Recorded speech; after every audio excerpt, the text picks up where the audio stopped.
और वृंदावन में भगवान गोपाल बने, वत्सपाल बने, बछड़ों को चराने लगे। मैया ने, बाबा ने कहा कन्हैया आप कुछ करना सीखो,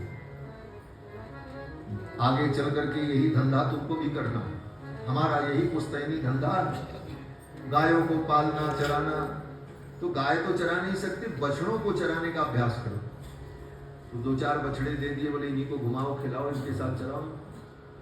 और सखाओं को लेकर, और वे सखा भी अपने बछड़ों को लेकर कन्हैया के साथ वृंदावन के जमुना के तट पर यत्र तत्र बछड़ों को चराते। भगवान कृष्ण वत्सपाल बने। जब वत्सपाल बने, चराने के लिए बछड़ों को लेकर के जाते, तो मैया ने सोचा कन्हैया कहीं दूर चला गया चराते चराते बछड़ों को, और रास्ता भूल गया तो लौट करके कैसे आएगा। इस बात की मैया को चिंता हुई, तो मैया ने कन्हैया से कहा कन्हैया दूर मत जाइयो, यहीं पास में जमुना के तट पर गोवर्धन की तलहटी में ही बछड़ों को चराना। कन्हैया ने कहा क्यों, दूर गए तो क्या होगा। तो मैया ने कहा कन्हैया एक बात बताऊं। बताओ। मैया ने कहा कल एक छोरा आया था और उसने अपनी मैया को बताया था, उसकी मैया मेरी सखी है। बोले क्या बताया। मैया ने कहा कि मेरी सखी ने आकर के बताया कि आजकल गांव में हाउ आया हुआ। अरे हाउ क्या होता है। मैया ने कहा हाउ जो है वो बच्चों को पकड़ लेता है, जैसे पुराने जमाने में माताएं डरवाती थी बच्चों को, ए जाना मत हाउ पकड़ लेगा। अब तो माताएं हाउ का डर नहीं दिखाती, अब तो बाबा का डर दिखाती। और ये बाबा पकड़ ले जाएंगे, बाबा डराने की वस्तु हो गई। एक मैया थी, उसके घर में एक महात्मा जी की फोटो थी, बड़ी सुंदर महाराज, बड़ी बड़ी दाढ़ी, चंदन तिलक माला कर दी, बड़ी दिव्य फोटो, इतनी बड़ी। कोई संत घर पहुंचे, देखा फोटो, तो संत ने सोचा शायद इनके गुरु जी हो, घर में पूजा घर में रखी थी वो फोटो। महात्मा ने सोचा कि इनके गुरुजी होंगे, तो महात्मा ने उस घर की मैया से पूछा, अरे मैया ये महात्मा बड़े दिव्य हैं, क्या तुम्हारे गुरुजी हैं। मैया ने कहा पता नहीं कौन है, मैं नहीं जानती, लेकिन इस फोटो को मैं रखी हूँ। बोले क्यों रखी हो। बोले मेरा बेटा जब भोजन नहीं करता, काम नहीं करता, तो डराने के लिए रखी हूँ, दिखा देती हूँ, बाबा पकड़ ले जाएगा। बाबा ने कहा धन्यवाद। इसीलिए बच्चे बाबा लोगों से दूर भाग जाते हैं। बचपन से ही तुमने डराया बाबा पकड़ ले जाएंगे, बाबा पकड़ ले जाएंगे। तो संत महात्माओं के सन्निकट अगर बालक जाएंगे नहीं तो उनका जीवन बदलेगा कैसे। और फिर आशा करते हो कि हमारे पुत्र धर्मात्मा हो, ज्ञानी हो, सेवा परायण हो, तो कैसे हो। तो मैया ने बाबा और साधु का डर नहीं दिखाया कि जोगी बाबा पकड़ ले जाएंगे। मैया ने कहा हाउ पकड़ ले। बोले ये हाउ क्या करता है। मैया ने कहा ये हाउ बच्चों का कान काट लेता है। सूरदास जी का पद है, दूर जाते पितकाना, दूर जाते पितकाना, आज सुनो बन हाउ आयो, आज सुनो बन हाउ आयो, तुम नहीं जानत जाना, तुम नहीं जानत जाना, दूर जाते पितकाना, दूर जाते पितकाना, किसी लड़का जी भजियायो, किसी लड़का जी भजियायो, रोबत ने क्यों जाई, हो रोबत ने क्यों जाई, प्राणी काटे वही लेत सवरी के, प्राणी काटे वही लेत सवरी के, लड़का जानत जाई, हो लड़का जानत जाई।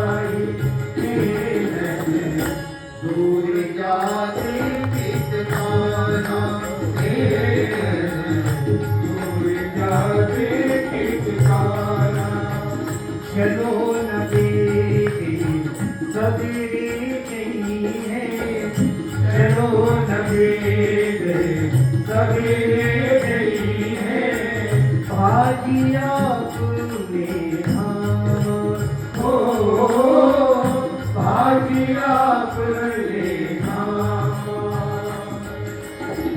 सूरी श्याम यही बात सुनती, सूरी श्याम यह बात सुनती, बोली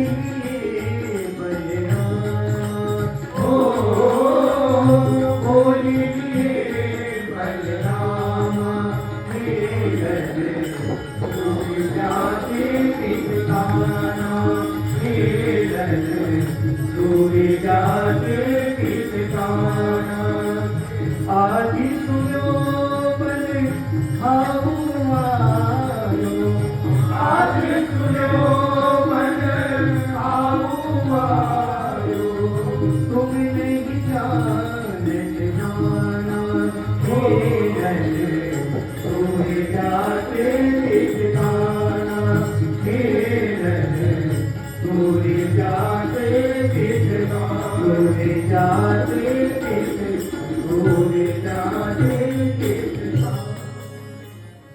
मैया ने कहा आज सुने बन हाउ आयो। भगवान मुस्कुराने लगे। भगवान ने सोचा ये हाउ,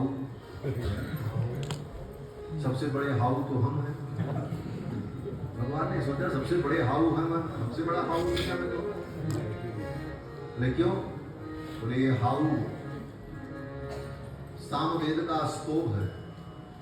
सामवेद का जब पाठ किया जाता है तो मंत्रों के बीच बीच में इस शब्द का प्रयोग किया जाता है। हाउ हाउ हाउ, अहमन्नम अहमन्नम अहमन्नम, हाउ हाउ हाउ। तो ये हाउ स्तोभ सामवेद में है जो ब्रह्म का स्वरूप है। और गीता कहती है, स्वयं भगवान कहते हैं वेदानाम सामवेदोस्मि, सबसे बड़ा हाउ तो मैं हूं। ये हमसे बड़ा हाउ कहां से आता? लेकिन भैया ने कहा रे हाउ तो कान काट लेता है। भगवान ने कहा भैया तू चिंता मत कर, मैं भैया को साथ में लेके जाऊंगा। बोल जाओ भैया साथ में रहेंगे, फिर क्या चिंता है, बड़े बड़े दुष्टों को मारने में समर्थ हैं, बलराम जी साथ में। फिर तो भगवान वत्स चराते हैं, वत्स चारण करते। बछड़ों को चराने के क्रम में ही भगवान ने वत्सासुर का उद्धार किया। एक असुर आया, बछड़े का रूप धारण करके उन्हीं बछड़ों में मिल गया। सब लोग समझ रहे थे बछड़ा है, भगवान पहचान गए, बलराम जी को बताए। बलराम जी ने कहा मारो इसको। भगवान श्याम सुंदर ने उस बछड़े के दोनों पैर को पकड़ा, उठा लिया, घुमाया, घुमा करके एक पेड़ पर पटक। भ्रामयित्वा कपित्थाग्रे प्राहिणोद्गत जीवे, कपित्थ के पेड़ पर, कैथे के पेड़ पर पटक दिया, वो वत्सासुर मर गया। इसी प्रकार भगवान एक दिन बछड़ों को चरा रहे थे, बकासुर आया बगले का रूप धारण करके। ये पूतना का भाई था बकासुर। आया और अपनी चोंच से भगवान को पकड़ने चला। भगवान ने उसके चोंच के दोनों हिस्सों को दोनों हाथ से ऐसे पकड़ लिया और ऐसे छीन लिया। बकासुर का उद्धार कर दिया। चक्षर्द सद्योति रुषाक्षतम बकस तुंडेन हंतुम पुनरक्षपत्ति तमापवदंतम सगृह्य तुंडयोर दोर्भ्याम बकम कंस सखम सताम पति पत्सत सुबालेषु ददार लीलया। सखाओं के सामने देखते देखते ददार बीच से उसको फाड़ करके बत्सासुर। एक दिन इसी प्रकार भगवान बछड़ों को चरा रहे थे, कंस का भेजा हुआ अघासुर आया। ये बकासुर का भाई था अघासुर, इसका नाम है पापासुर। विशाल अजगर सर्प का रूप धारण करके आया। सब सखा उसके मुख में चले। इतना विशाल था, कई किलोमीटर में फैला हुआ, और मुख खोल करके ऐसे बैठा था। उसका मुख भी 3-4 मंजिले मकान के बराबर था, ऊपर का हिस्सा उतने ऊपर। बच्चों को लगा ये कोई गुफा है बड़ी सुंदर, चलो देखते हैं। जब गए उसके मुख में, उसकी चिकनी चिकनी जीभ पर बच्चे जाकर के जब खड़े हुए तो सट से सरक करके बाहर आ गए। वो जैसे स्कूल में बच्चों को खेलने के लिए बना रहता है, इधर से सीढ़ी से चढ़ के जाओ और उधर से सरक करके नीचे चले आओ। अब उस अघासुर की जीभ पर जाएं और सरक करके नीचे आ जाए, मजा आने लगा। बच्चों ने सोचा इस पे चढ़ने में बड़ी दिक्कत है। तब तक मनसुखा ने कहा देख नहीं रहे हो, बगल बगल में खंभे बने हुए, इन खंभे को पकड़ करके चढ़ो। अघासुर के जो दांत थे बड़े बड़े, उन्हीं दांतों को पकड़ करके सब बच्चे चढ़ जाएं और जीभ के पास, कंठ के पास जाकर के बैठे तो सर्र से जीभ पर सरक करके नीचे आ गए। ये आनंद कर रहे थे सब बच्चे। भगवान आए, देखा, भगवान जान गए ये तो असुर है। और बच्चे सहज भाव से इनके मुख में खेल रहे हैं, इनका तो अनिष्ट हो जाए, मुझे चलना चाहिए। भगवान दौड़े दौड़े आए और अघासुर के मुख में घुसे। अघासुर प्रतीक्षा कर रहा था, कृष्ण भैया हमें तो मैं मुख बंद करूं। जब भगवान भीतर पहुंचे, उसने अपने मुख को बंद करना शुरू किया। धीरे धीरे भगवान ने अपने हाथ को उसके मुख के तलुए में लगाया और उसके मस्तक को फाड़ करके भगवान बाहर निकल आए। अघासुर का वध कर दिया। अघासुर मर गया। अघासुर जब मर गया, सब बच्चे बड़े प्रसन्न हुए। अघासुर के मरने के बाद 1 वर्ष तक अघासुर का शरीर उसी वृंदावन में पड़ा रहा। कंकाल था केवल, चमड़ा और हड्डी, मांस तो सब सूख गए। इतना विशाल था वो कि मर जाने के बाद उसका कंकाल और चमड़ा ऊपर का वैसे ही पड़ा था, भीतर खोखला हो गए। तो बच्चे जब जाते थे बछड़ा चराने के लिए, उसी के पेट में घुस करके लुका छिपी का खेल खेलते थे। राजन आज गरम चर्म शुष्कम वृंदावने भूतम बहुव क्रीड गहुवर। वो बच्चों की क्रीड़ा का गहुवर बन गया, उसी के पेट में घुस करके लुका छिपी का खेल खेलते। जैसे किसी बड़े आदमी के दरवाजे पर कोई पुरानी खटारा एम्बेस्टर खड़ी रहती है, तो बच्चे क्या करते हैं, बोले उसमें घुस के बैठ करके हैंडल वैंडल हिलाते हैं और खेलने का अभिनय करते हैं। उसी प्रकार भगवान उस मरे हुए अघासुर के पेट में घुस करके लुका छिपी का खेल, बहुवत क्रीड गहुवरम, वो बच्चों की क्रीड़ा का विषय रहा। और जिस दिन भगवान ने अघासुर को मारा, उसी दिन एक दूसरी लीला भी हो गई। क्या लीला हुई? वे ब्रह्मा जी आए और ब्रह्मा जी ने भगवान के सखाओं को अपनी माया के द्वारा योग निद्रा में सुला करके एक गुफा में बंद कर दिया। भगवान जब पनघट से पानी पी करके आए तो देखते हैं सखा नहीं। भगवान जान गए ये ब्रह्मा जी की लीला, चलो कोई बात नहीं, ब्रह्मा जी को शिक्षा देनी चाहिए। और भगवान ने उतना ही रूप धारण कर लिया, जितने बछड़े थे, जितने सखा थे, उतने रूप भगवान ने धारण कर लिए। और शाम को गाय बछड़ा चरा करके घर आए। गांव में किसी को पता नहीं चला। असली बछड़े और असली सखा वो सब तो ब्रह्मा जी के द्वारा गुफा में बंद कर दिया। ठीक वैसा ही रूप बनाकर भगवान गांव में शाम को आ गए। मनसुखा भी भगवान, तनसुखा भी भगवान, हंसुख मनसुख सुबल सुदामा रेंदा पेदा जरा झपटुआ जितने थे सब रूप भगवान ने धारण किया। सब प्रकार के सखा, बछड़े भी भगवान, उन बछड़ों के गले की घंटी भी भगवान, उन बछड़ों के गले में जो डोरी वो भी भगवान, वे सखा भी भगवान, सखा के कपड़े भी भगवान। यावत वत्सप वत्स काल्पक बपुर यावत करांघ्रादिकम यावद यष्टि विषाण वेणु दलशित यावत विभूषांबर यावत शीलग्ना विधाकृत वयो यावत विहारादिकम सर्वम विष्णुमयम गिरोंग वदजस सर्वस्वरूपो। भगवान ने सर्व रूप धारण कर लिया और 1 वर्ष तक भगवान इतने रूपों में वृंदावन में रहे। 1 वर्ष तक ब्रह्मा जी ने उन सखाओं को गुफा में रखा और 1 वर्ष तक भगवान इतने रूपों में रहे और किसी को ये रहस्य पता नहीं। इस लीला का नाम सर्वरूप लीला है। 1 वर्ष बाद ब्रह्मा जी आए देखने के लिए, तो देख रहे हैं घूम रहे बछड़े, सखा भी वैसे घूम रहे।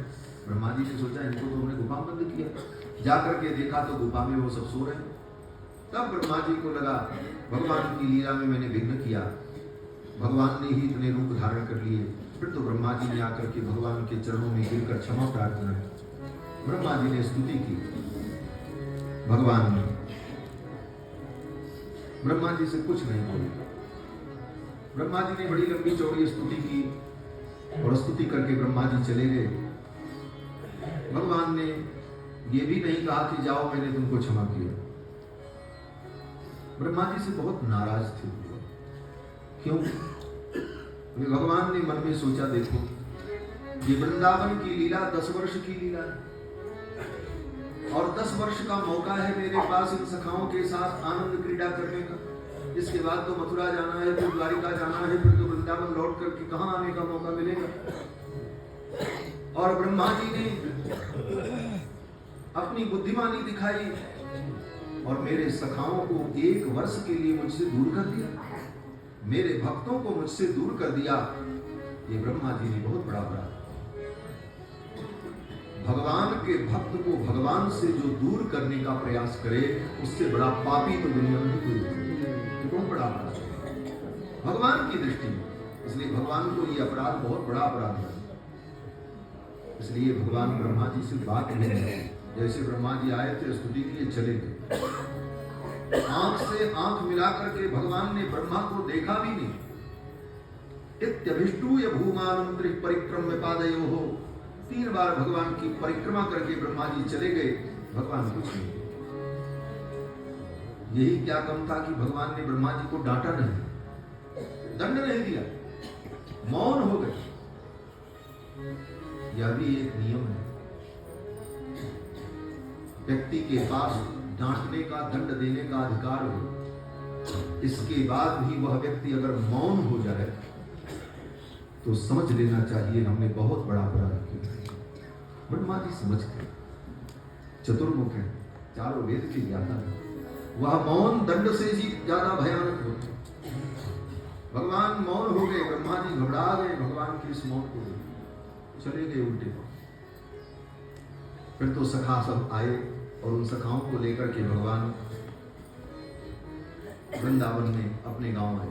उन सखाओं को भी पता नहीं चला, उनको लगा कि हम सवेरे गए थे बछड़ा चराने, शाम को लौट के घर आए। 1 वर्ष बीत चुका था और वृंदावन में भी किसी को ये रहस्य पता नहीं चला। ऐसी लीला भगवान की। इसके बाद कथा आती है, भगवान ने जमुना जल को शुद्ध किया। जमुना में काली नाम का नाग रहता था। काली नाग के कारण जमुना जल दूषित था। भगवान श्याम सुंदर ने विचार किया जमुना जल को शुद्ध करें और काली नाग का दमन करने के लिए भगवान आए। जमुना का जल काली नाग के द्वारा दूषित था। ये काली नाग, जमुना में तो एक काली नाग था, आज तो कितने काली नाग जमुना और गंगा को दूषित कर रहे हैं। कितने काली नाग हैं। बड़े बड़े बड़े शहरों से निकलने वाला जो गंदा नाला है, बड़े बड़े गंदे नाले जिनका पानी काले रंग का, वो सब कचरा गंगा और जमुना में पड़ रहा है। आज तो इतने काली नाग हैं जो जमुना और गंगा को दूषित कर रहे हैं। उस समय तो यही काली नाग थे। आज इन नागों से गंगा और जमुना को शुद्ध रखने की आवश्यकता। काली नाग का दमन करने के लिए भगवान आए सखाओं को लेकर और भगवान जमुना जल में कूद पड़े। जमुना के तट पर एक कदम्ब वृक्ष था। उस कदम्ब वृक्ष पर भगवान चढ़ गए। उसकी डाली जमुना पर लटकी थी। उस डाली पर भगवान गए और पैर लटकाया और कूदने लगे। सखाओं ने कहा, रे कन्हैया लौट आओ लौट आओ। भगवान ने कहा, चिंता मत करो, मैं अभी आ रहा हूं। इतना कहते कहते भगवान झंप से कूदे उस पानी। काली हृद में नीचे गए, पानी में हलचल मच गई। नीचे से गुदगुद गुदगुद आवाज आने लगी, गुदगुदे निकलने लगे। अब तो सभी सखा व्याकुल हो गए। कन्हैया कूद गए, जमुना हृद में कूद गए।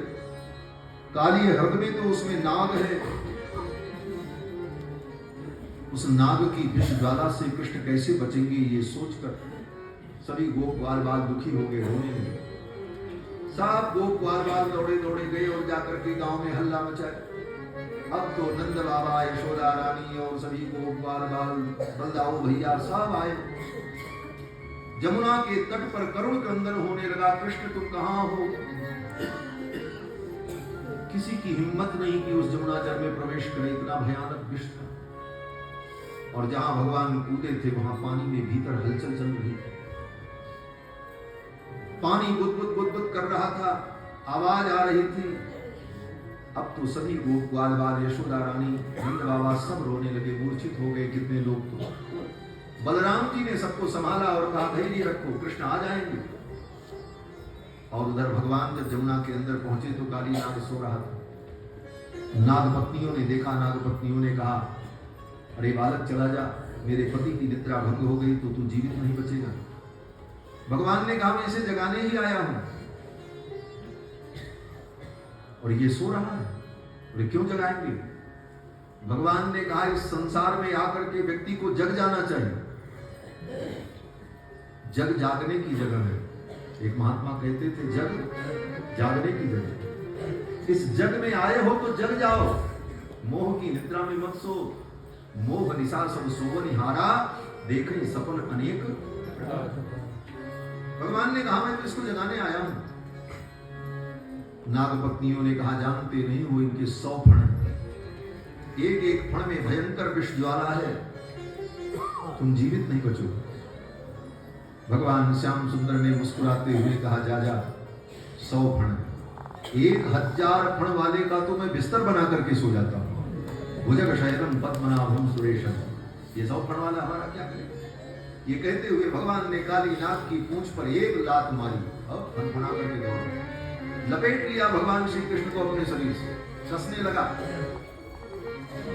देवता लोग हाय हाय करने लगे। एक भोगी और एक योगी की ये लड़ाई थी। सांप को भोगी कहते हैं और कृष्ण कौन है, बोले योगी। एक भोगी एक योगी को कस रहा है। भोगी और योगी की लड़ाई होगी तो जीतेगा कौन, बोले योगी जीतेगा, भोगी नहीं जीतेगा। फिर तो भगवान ने क्या किया, बोले कस करके अपने शरीर को बढ़ाया।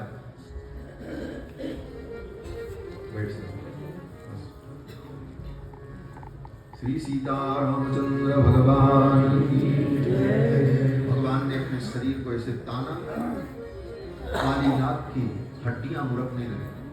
तुरंत उसने छोड़ दिया और जो ही छोड़ा भगवान उसके फण पर चढ़ गए। दूसरे फण को उठाया काटने के लिए, भगवान उस फण पर कूद गए। तीसरे फण को घुमाया, भगवान उस पर कूद गए। जिस गति से काली नाग अपने फण को उठाता, भगवान उतनी ही गति से उसके फण पर कूद जाए और भगवान के चरण प्रहार से काली नाग के एक एक फण रक्त रंजित हो। काली नाग का फण का उठना और भगवान के चरण का गिरना, इन दोनों में जो तालमेल था बड़ा अद्भुत था। वो तालमेल क्या था, बोले संगीत का जो तालमेल होता है, ताल और मेरे तालमेल न हो तो सब बेताल हो जाए। उतनी मात्रा उतना समय ये तालबद्ध होकर भगवान श्याम सुंदर काली नाग के फण पर अपने चरण का विन्यास करने लगे। देवता गंधर्व प्रकट हो गए, गंधर्व मृदंग बजाने लगे और भगवान काली नाग के फण पर नृत्य करने लगे। तांडव गति मुंडन पर नाचत बनमाली, तांडव गति मुंडन पर नाचत बनमाली, तांडव गति मुंडन पर नाचत बनमाली, तांडव गति मुंडन पर नाचत बनमाली, तांडव गति मुंडन पर नाचत बनमाली। पम पम पम पग पट गट, पम पम पम पग पट गट, पम पम पम पल में ऊपर, पम पम पम पल में ऊपर, टिम टिम टिम बिलती करत, टिम टिम टिम बिलती करत नाच बधुआली। तांडव गति मुंडन पर नाचत बनमाली, तांडव गति मुंडन पर नाचत बनमाली। तम तम तम तनिकादिक, तम तम तम तनिकादिक, नन्नन नन्नारकादि, नन्नन नन्नारकादि, तम तम गंधर्वादिक, तम तम गंधर्वादिक, कवि देवतारी। तांडव गति मुंडन पर नाचत बनमाली, तांडव गति मुंडन पर नाचत बनमाली।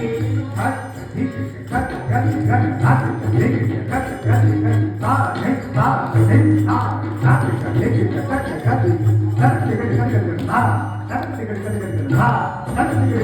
तांडव गति मुंडन पर नाचत बनमाली तांडव गति मुंडन पर नाचत बनमाली सूरदास प्रभु की वाणी सूरदास प्रभु की वाणी किन किन हो न जानी किन किन हो न जानी किन किन हो न जानी किन किन हो न जानी चम चम चम चरण धरत चम चम चम चरण धरत हमें कियो काली तांडव गति मुंडन पर नाचत बनमाली तांडव गति मुंडन पर नाचत बनमाली तांडव गति मुंडन तांडव गति मुंडन तांडव गति मुंडन पर नाचत बनमाली। भगवान कालीनाथ के फण पर नृत्य करते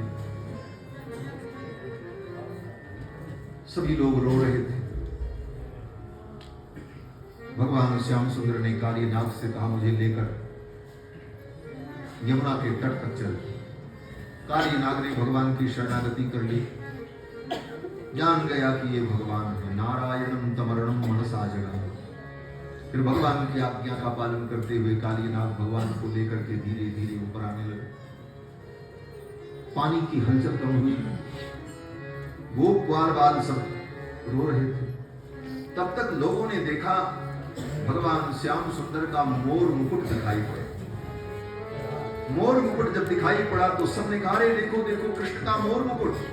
तब तक भगवान का मस्तक दिखाई पड़ा, तब तक मुखमंडल का दर्शन हुआ, कानों के कुंडल का दर्शन हुआ, सुंदर ग्रीवा का दर्शन हुआ और लोगों ने देखा भगवान बंशी बजाते हुए कालीनाथ के फण पर खड़े। अब तो सब बड़े प्रसन्न हुए। यशोदा रानी ने कहा कन्हैया भागाओ भागाओ। भगवान श्याम सुंदर ने मैया से कहा मैया मैं आ रहा हूं और कालीनाथ से कहा तुम इस जमुना जल को छोड़कर रमण द्वीप चले जाओ, ये मेरी आज्ञा है और ये जमुना जल शुद्ध हो जाए। कालीनाथ को आज्ञा देकर के भगवान कालीनाथ के फण से कूदे और उछल करके तट पर आकर के खड़े हो गए। मैया ने कन्हैया को हृदय से लगा लिया। सभी भक्तों को परम आनंद की प्राप्ति हुई। इस प्रकार भगवान श्याम सुंदर ने कालीनाथ का मर्दन किया। इसके बाद कथा आती है कि भगवान ने वृंदावन में रहते हुए अग्निपान किया। एक दिन मुंजारण्य में आग लग गई। वो कथा मैंने पहले प्रारंभ में ही बता दी। सखा आग में घिर गए थे। उनके प्रार्थना को सुनकर के भगवान ने उस अग्नि को पी लिया। इसके बाद कथा आती है कि भगवान अब गोपाल बन गए। अभी तक वत्सपाल थे, अब गोपाल बन गए, गायों को चराने लगे। कार्तिक के शुक्ल पक्ष की अष्टमी को गोपाष्टमी को गाय का पूजन करके कृष्ण को गोपाल पद पर प्रतिष्ठित किया। नंद यशोदा ने तिलक लगाया, ब्राह्मणों ने आशीर्वाद दिया, काली कमली कंधे पर दी और भगवान श्याम सुंदर ब्राह्मणों का माता पिता का आशीर्वाद प्राप्त करके गौ चराने के लिए नियुक्त किए। अब भगवान गाय चराने लगे। भगवान जब गोचारण के लिए जाते हैं तो बंशी बजाते हुए जाते हैं। कृष्ण की बंसी बड़ी अद्भुत है। केवल कृष्ण ही बंसी नहीं बजाते थे, जितने भगवान के सखा थे सब बंशी बजाते थे। बलराम जी भी बंसी बजाते। पिछले प्रसंग में अभी वर्णन आया,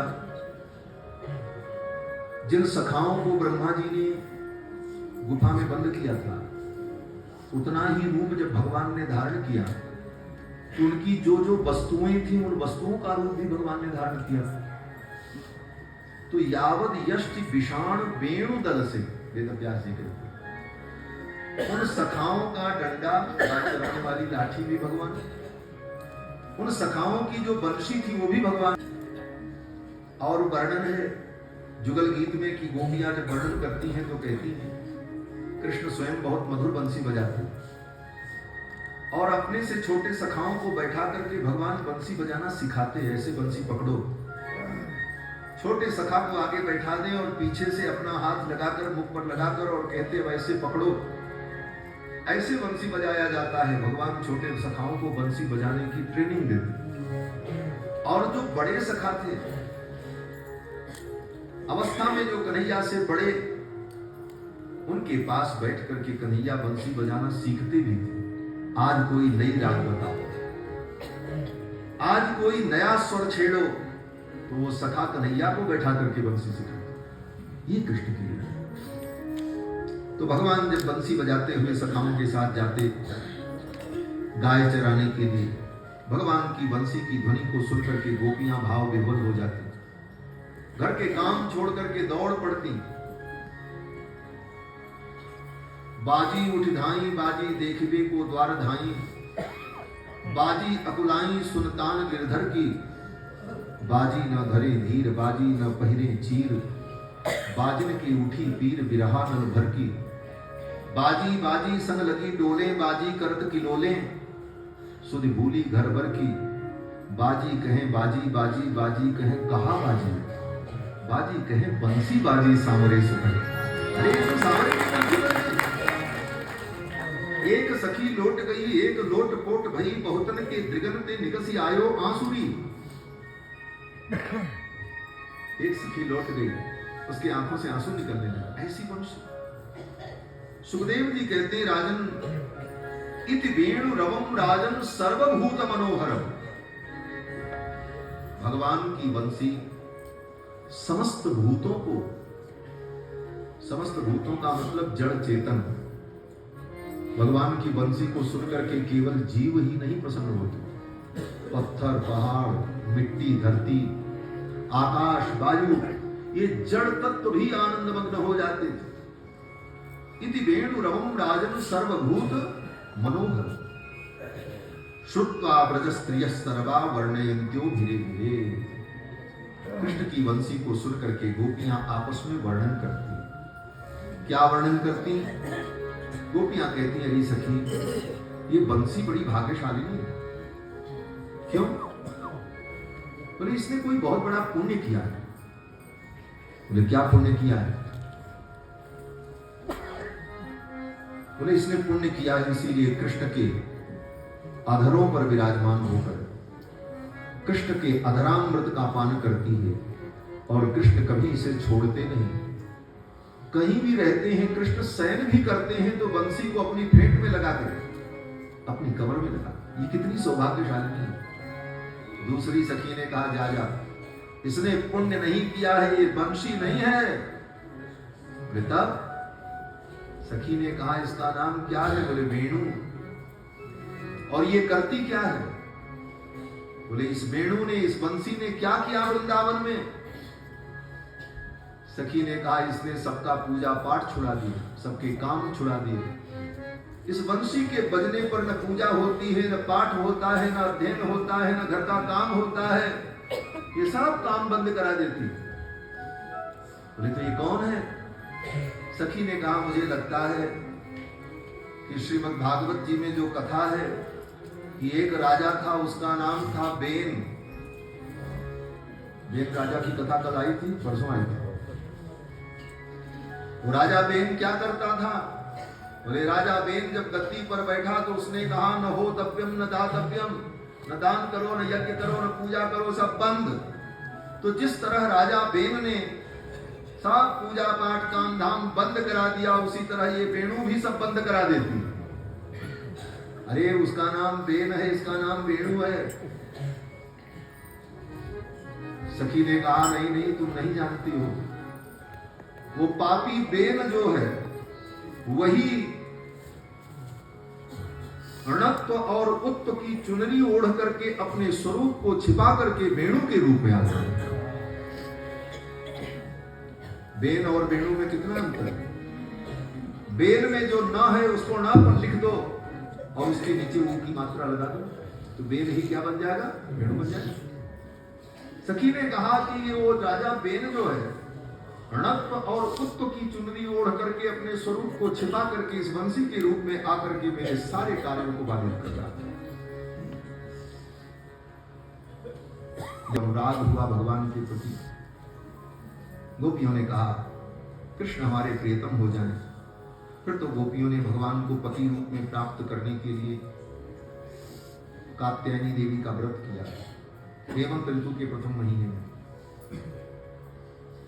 सूर्योदय के पहले ही जाकर के अंधेरे में ही जमुना में स्नान करती और कात्यायनी की पूजा करती और मंत्र का जप करती। कात्यायनी महामाये महायोगिन धीश्वरी नंद गोप सुतम देवी पतिम में कुरुते नमः। नंद गोप के पुत्र को मेरा पति बना, यही प्रार्थना। भगवान उनकी परीक्षा लेने आए और गोपियों के वस्त्र को जुड़ाया। गोपांगना नाम च दुकूल चौर, गोप वधूटी दुकूल चौराय, श्री कृष्णाय नमः संसार महीरुहस्य बीजाय। संसार रूपी महीरू के जो बीज हैं, ऐसे गोविंद कृष्ण ने उन गोपियों के वस्त्र को चुराया। गोपियों को जब पता चला, गोपियों ने हाथ जोड़ करके प्रार्थना की, भगवान ने उनके वस्त्र उन्हें दे दिए और भगवान ने कहा आज के बाद कभी सार्वजनिक स्थान पर निर्वस्त्र होकर के स्नान मत करना, ये बहुत बड़ा अपराध है वरुण देवता के प्रति। और ऐसे भी कितना भी सुरक्षित स्थान क्यों न हो, लेकिन निर्वस्त्र होकर के कभी स्नान नहीं करना चाहिए, ये अपराध है, वरुण देवता के प्रति किया गया अपराध है। और एक वस्त्र में स्नान नहीं करना चाहिए, सदा 2 वस्त्र में स्नान करना चाहिए। स्त्री पुरुष सबके लिए ये नियम है। नदी में भी स्नान करने जाए तो एक वस्त्र नीचे हो, दूसरा कंधे पर उपवस्त्र हो।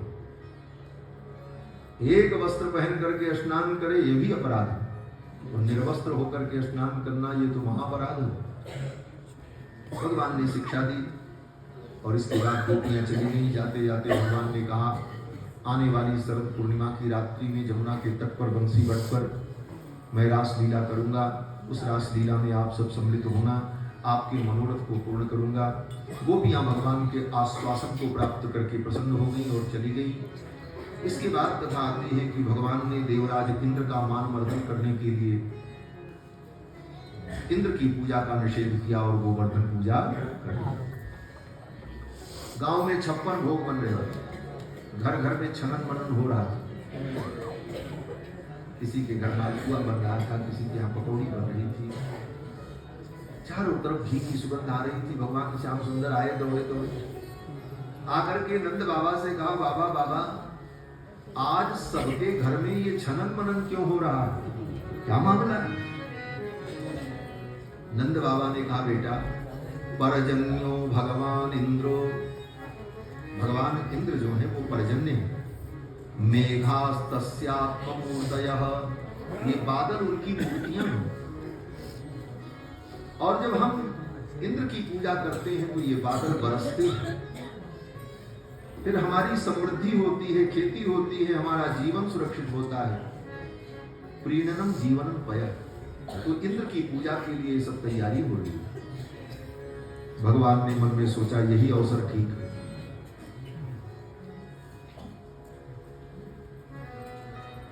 इंद्र को शिक्षा देने के लिए भगवान ने योजना बनाई और इंद्र की पूजा का निषेध किया। भगवान ने नंद बाबा से कहा बाबा एक बात बताओ,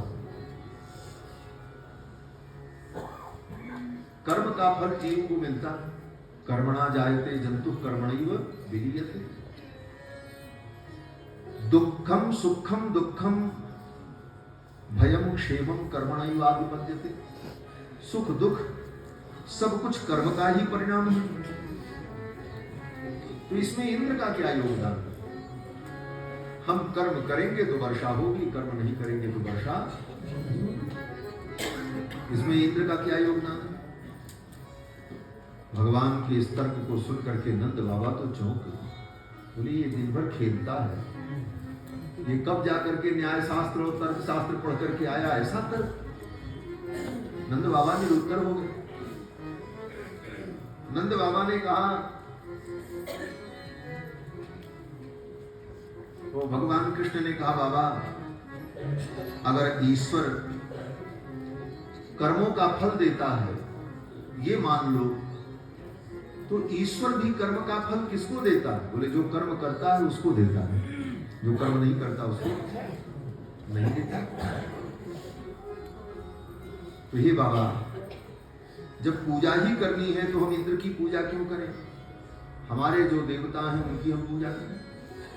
हमारे देवता कौन है? कन्हैया ने कहा ये गोवर्धन महाराज ही हमारे देवता हैं, ये गोवर्धन महाराज ही हमारे देवता हैं और इन्हीं की तलहटी में हमारी गायें चरती हैं। गोवर्धन के जंगल में जो वृक्ष हैं उन लकड़ियों का हम उपयोग करते हैं, तो हमारे तो गोवर्धन ही देवता। देवता का मतलब जो दे उसी का नाम देवता, ददाति इति देवता, जो देता है उसी का नाम देवता। तो हम लोग गोवर्धन की पूजा करें।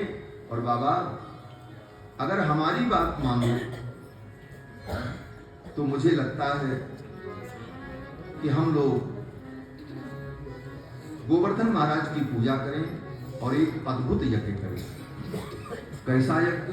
बोले पच्यंताम विविधम विविधा पाका, अनेक प्रकार के पकवान बनाए जाएं और सब लेकर के चले। पूयंताम अग्नयः, और वहां पर मंडप बना करके यज्ञ करें। ब्राह्मणे ब्रह्मवादि भी, और ब्राह्मणों को वेदज्ञ विद्वानों को लेकर के चले और उनके द्वारा यज्ञ हो वहां पर। और यज्ञ के बाद अन्नम बहुविधम तेभ्यो, फिर उन ब्राह्मणों को भोजन कराया जाए। और केवल ब्राह्मणों को ही नहीं, अन्येभ्यश्चास्व चांडाल पतितेभ्यो यथार्हतः, ब्राह्मणों को पहले भोजन कराया जाए, फिर बाद में जितने लोग हैं चांडाल स्वपज अंत्यज सबको भोजन कराया जाए। बृहद भंडारा हो, झारा भंडारा। और गोवर्धन महाराज की परिक्रमा की जाए। यह यज्ञ मुझे अत्यंत प्रिय है। भगवान ने कहा तुम जैसा कहते हो। सुखदेव जी कहते हैं कालात्मना भगवता शक्र दर्पम जिघांसता, इंद्र के दर्प को दूर करने के लिए भगवान ने सब योजना बनाई और सभी गोप मंडली को लेकर, गोप बाल बालों को लेकर वृंदावन से गोवर्धन की यात्रा पर चल पड़े। बैलगाड़ियों के ऊपर पूजन सामग्री, व्यंजन, वस्तु सब रखी गई। जो बच्चे थे उनको बैलगाड़ियों पर बैठा दिया, बूढ़ों को बैलगाड़ी पर बैठा दिया, जो जवान थे वो सब पैदल चल पड़े और बढ़िया बगलबंदी पहनकर, सिर में पगड़ी बांधकर, मूछों में इत्र लगाकर, लाठी में तेल की मालिश करके और बढ़िया छप्पक छुआ चंदन जो ब्रजवासियों का होता है, ऐसा भरपट्टा चंदन लगा करके और मटकते हुए, नाचते हुए, मनोविनोद करते हुए सभी ब्रजवासी गोवर्धन की यात्रा पर चल पड़े। मैं तो गोवर्धन को जाऊं मेरो वीर नाय माने मेरो बनवाओ। मैं तो गोवर्धन को जाऊं मेरो वीर नाय माने मेरो बनवाओ। मैं तो गोवर्धन को जाऊं मेरो वीर नाय माने मेरो बनवाओ। मैं तो गोवर्धन को जाऊं मेरो वीर नाय माने मेरो बनवाओ। सत्याय माने मेरो बनवाओ। सत्याय माने मेरो बनवाओ। माने मेरो बनवाओ। सत्याय माने मेरो बनवाओ। मैं तो गोवर्धन को जाऊं मेरो वीर नाय माने मेरो बनवाओ। मैं तो गोवर्धन को जाऊं मेरो वीर नाय माने मेरो बनवाओ। सात कोस की जय परिक्रमा, सात कोस की जय परिक्रमा, सात कोस की जय परिक्रमा, सात कोस की जय परिक्रमा। मेरो मानसी, मेरो मानसी, मेरो मानसी गंगा मेरो वीर नाय माने मेरो बनवाओ। मैं तो मानसी गंगा मेरो वीर नाय माने मेरो बनवाओ। मैं तो गोवर्धन को जाऊं मेरो वीर नाय माने मेरो बनवाओ। मैं तो गोवर्धन को जाऊं मेरो वीर नाय माने मेरो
जय हो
विधि पूर्वक पूजन किया और फिर गोवर्धन महाराज का कीर्तन किया। अब कीर्तन कर लो और उसके बाद फिर आरती। श्री गोवर्धन महाराज महाराज